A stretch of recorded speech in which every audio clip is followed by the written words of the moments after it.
I'm working with Simon and Dean. We're all sitting next to each other. Every day I get up and think about Fable. Every night I go to sleep and think about Fable.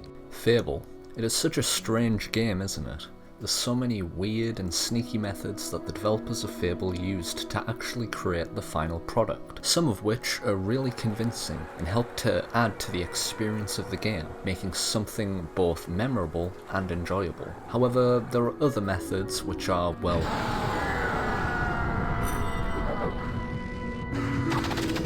questionable at best. Hi, my name is Avarice, and I welcome you to another episode of interesting facts and quirks for Fable modding. If you aren't sure what that means, then I suggest watching my previous video where I go over some things I managed to find about Fable thanks to the programs and tools which were provided by the modding community. I also go over where you should go if you want to learn how to mod the game yourself, or where you can get some of these programs. They're the same programs that I use to mod the game and to make this video. And if you want to ever look for cut content yourself, you can always use these programs to look into the game files, where you can find just about anything you want. Based on the amount of likes that my last video got, you guys seem to really like it, and I can't say I really blame you, as I find these to be refreshing, and sometimes I also learn something myself that I didn't know about the game. If I can keep finding out more interesting things that I can cover for this series, then you can expect more videos. So, without further ado, here are some more interesting facts and quirks that I managed to find about modding the game Fable the Lost Chapters on PC.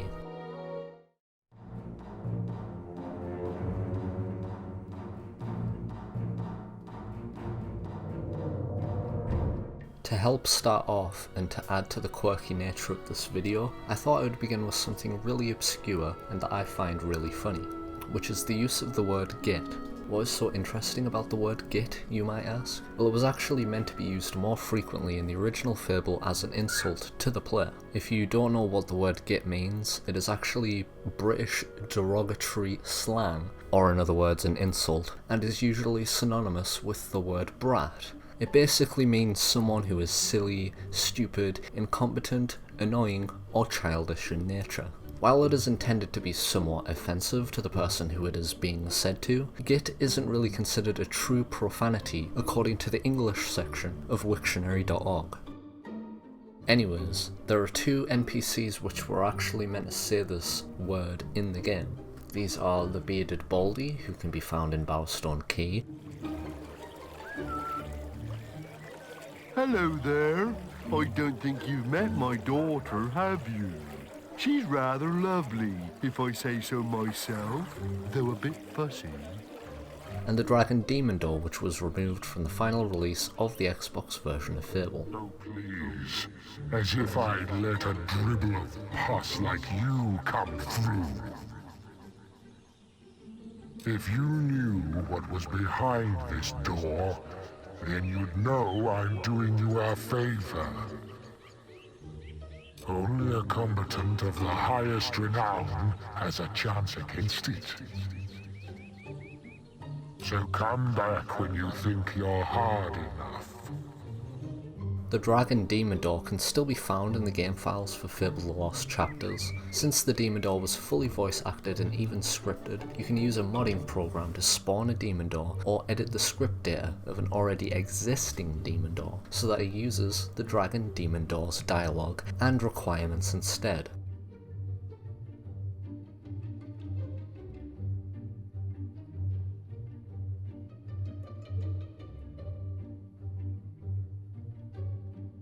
I recently did a whole video on removed and unused demon doors if you want to know more about this topic. However, our main focus here is the last bit of dialogue that the demon door gives you. It's you. Your renown has spread. But beware, you have never faced a challenge like this. Seriously. I have contained this threat for 1,000 years. It could kill you where you stand. You may pass. Git. Git. Imagine that, a giant living stone door calling you a git. Ha ha! As for the Bearded Baldy quest, this is actually unused dialogue that could be found in an earlier build of Fable. It appears these lines of dialogue are an earlier version to the lines of dialogue that we received in the final version of the game, and were changed at one point in development. If you were confused by the sheer amount of text that's here, and how it's all joined together, then just know that the way the format goes is like this. The dialogue that the NPC says comes first, then it's the name of the NPC who speaks the dialogue, and then after that it's the name of the text entry. You can probably tell already from these examples, some of the dialogue is the exact same as what we experience in the game. However, in this version of the game, he tells you that he has a package for a certain person, rather than ever mentioning his daughter. I also did a video covering as many cut quests as I could if this interests you. One line in particular also included the infamous word, get.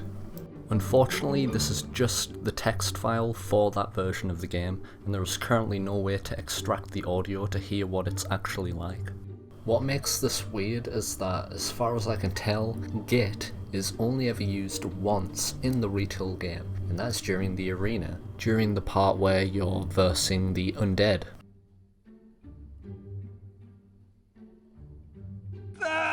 Get off, undead git! However, it is never said directly to the player like it was meant to. All I can assume is that some of the writers for the game's dialogue thought it was funny to use, but was later told to change it for something else for whatever reason.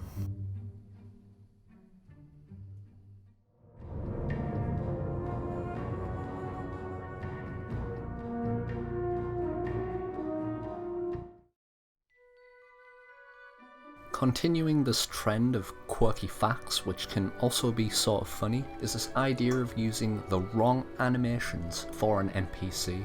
What exactly do I mean by this? Well, have you ever played other games like, say, The Sims for example, and seen characters which are like extremely stretched, and although they animate fine, their anatomy tends to be stretched or distorted? There's two main reasons for this, and Fable sort of follows this philosophy. The characters are comprised of what are called bones, which are sort of the way the developers use a character's body to animate and make them feel natural. You can actually still find the folder for the bones by just opening up your game files.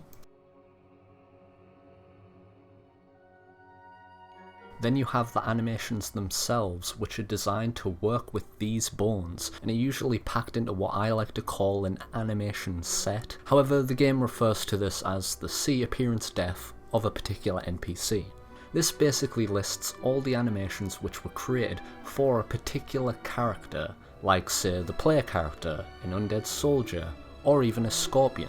Each NPC in the game, or almost every NPC in the game, has a different C appearance def.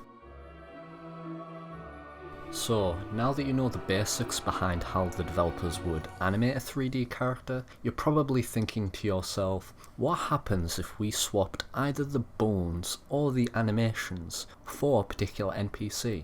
Well, that's exactly what this segment is all about. If you open up ShadowNet, also known as Fable Explorer, then you can actually find this out for yourself. First, find a model for an NPC that you would like to test this out with. Remember, each character has their own defined bone structure and animation sets, so this won't always work. I find that a good one to pick is coincidentally at the top of the list, which is the Seagull model. Next, you're going to want to look for a particular animation that you would like to see the NPC perform. Now you just drag that animation to the model window and boom, you have a seagull that is trying to animate as though it is a bower stone guard. You can effectively test this out with any character model and any animation, but like I said before, this doesn't always work. Sometimes the model just won't animate at all and just stands there. Both of these results can occur in the game too, by simply swapping out the C appearance def of one NPC and putting it into another.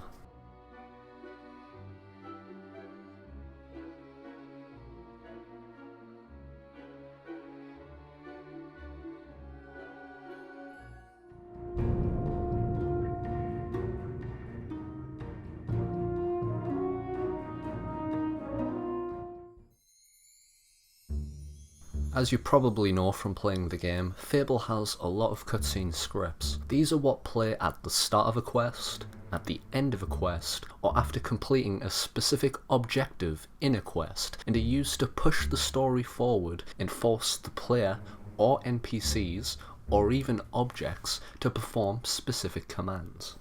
Not every animation for the hero works while they are wielding their weapon, so it would make sense for the developers to create a command which forces the player to sheath their weapon. This is where the command, "put up your swords," comes into play. By using this command at the start of a cutscene, or during a cutscene, it is possible to force the player to sheath their weapon immediately, and thus fixes any issues that would occur.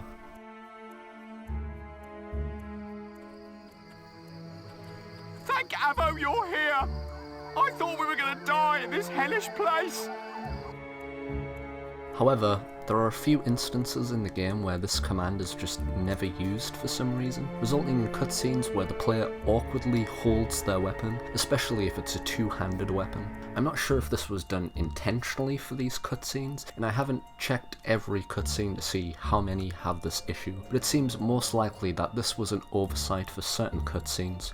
For example, the cutscenes in the Heroes Guild during your guild training kinda makes sense, because after fighting Whisper, the heroes just standing still in their combat stance while the guildmaster talks to them. But in cutscenes like, say, the Focus Site quest for example, where you have to stop Jack of Blades from activating them, then the hero will keep his weapon unsheathed and just run around with it, even though it looks, well, like this. There might be more cutscenes with this issue, but for me this is the only one that comes to mind.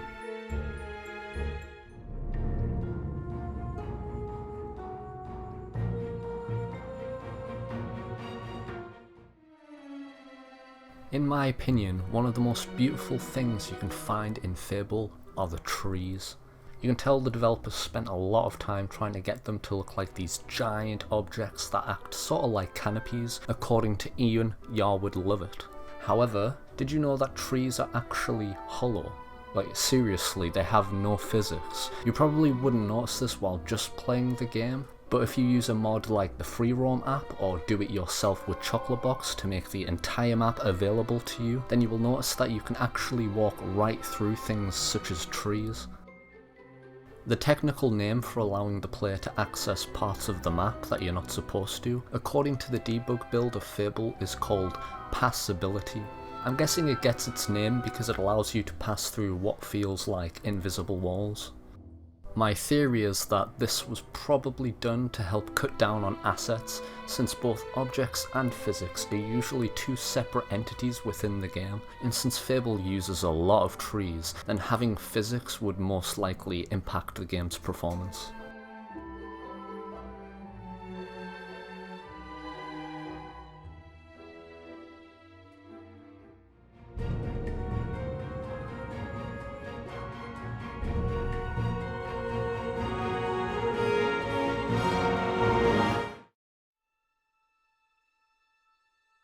A feature that I imagine a lot of people had fun with when they were younger is the idea of your character drinking alcohol, which can affect your screen by making it go all blurry.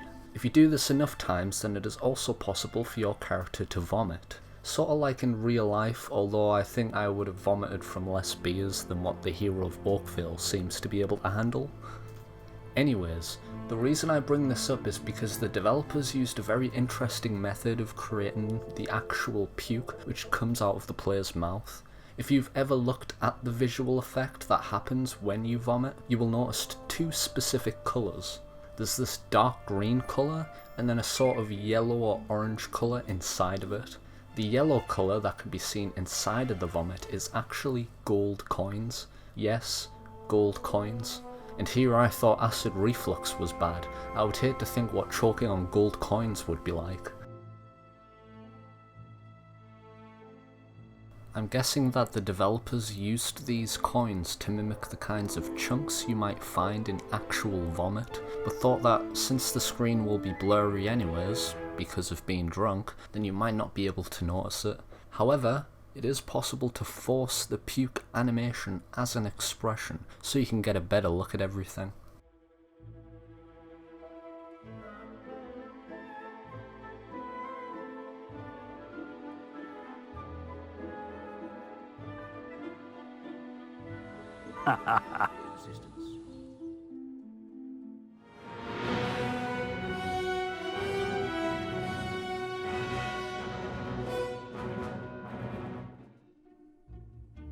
Now, I already made a video going over everything you need to know about this one, but just in case you're new to the channel or didn't get a chance to see it, basically there is a seagull which can be found in Albion. You might be thinking to yourself, well, I played Fable a bunch of times and not once did I see a single seagull. The reason for this is because it's actually hidden away in Hook Coast.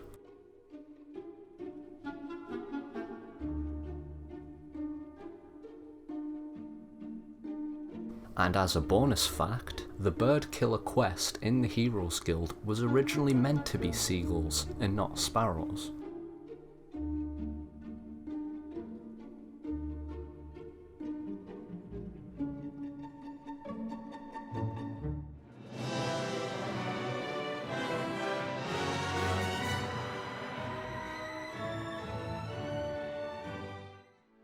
Did you know that there are two instances in the game which, in a technical sense, you could say that Scythe is Maze and Briar Rose, or vice versa?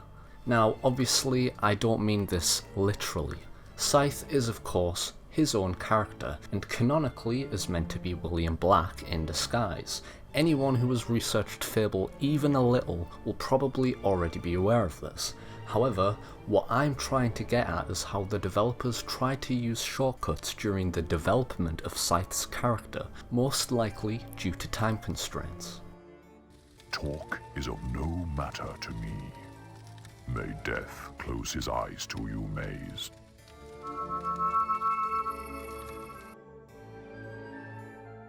So what exactly do I mean by this? Firstly, if you open up a modding program like Chocolate Box or Fable Explorer and check the cutscene scripts for the game, then work your way down to the ones that say focal sites. These are the cutscenes which are used when the hero is meant to stop Jack of Blades from activating the focus sites around Albion. If you open up CS Focal Site 1, you'll notice a very familiar actor name to which you might be thinking to yourself, hey, wait a second, I don't remember seeing Scythe during these cutscenes. Well, based on this cutscene script, it heavily implies that Scythe was originally meant to take Briar Rose's place during these cutscenes, and rather than rewriting the entire script to suit Briar, it appears that the developers just replaced Scythe's actual character for Briar Rose, and even left the name of certain dialogue entries that Briar speaks during these cutscenes, which I'm guessing is the reason for this inconsistency. I came to this conclusion because if you check any of the cutscenes involving Briar, her actor name is usually just Rose or Briar Rose, like you would expect.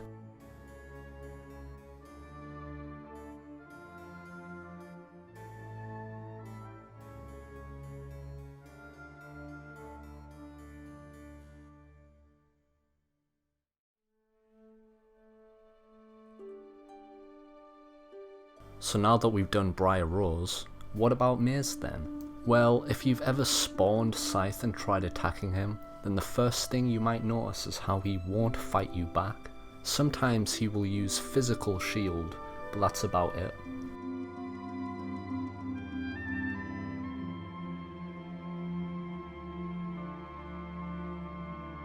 The reason for this could be because Scythe actually uses the same animation set as Maze.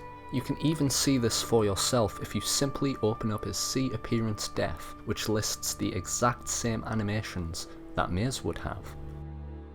Remember before how I said that swapping out bones and animations doesn't always work? Well, since Scythe's weapon is not classified as a staff, but he uses the animations of someone who does use a staff, this means he can't animate properly whenever he unsheaths his scythe in the retail game, because the weapon is actually classified as a sword in the game files.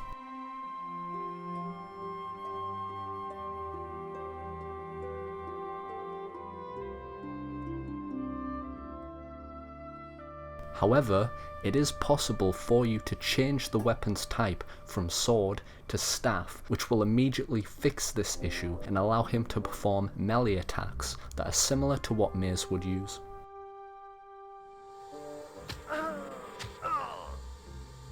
Your health is critical.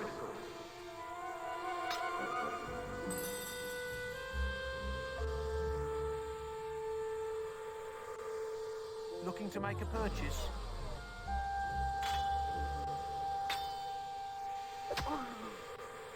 May I be of assistance?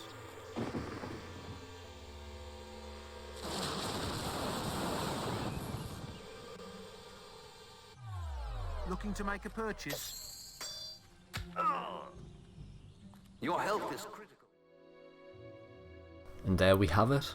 7 things you hopefully learned about modding Fable the Lost Chapters. Before I leave you though, I just want to say a big thanks to everyone who not only supported my last video on the topic, but for everyone who voted for what length of video they would prefer over at my community posts. I was aiming for 10, which seemed to be what you guys wanted. However, some of you also gave some compelling arguments for why I should do less than 10. So I decided it would be a good idea to meet somewhere in the middle, especially since I was not expecting some of these segments to be as long as they were. Thank you for watching the video, and I hope to see you next time. Get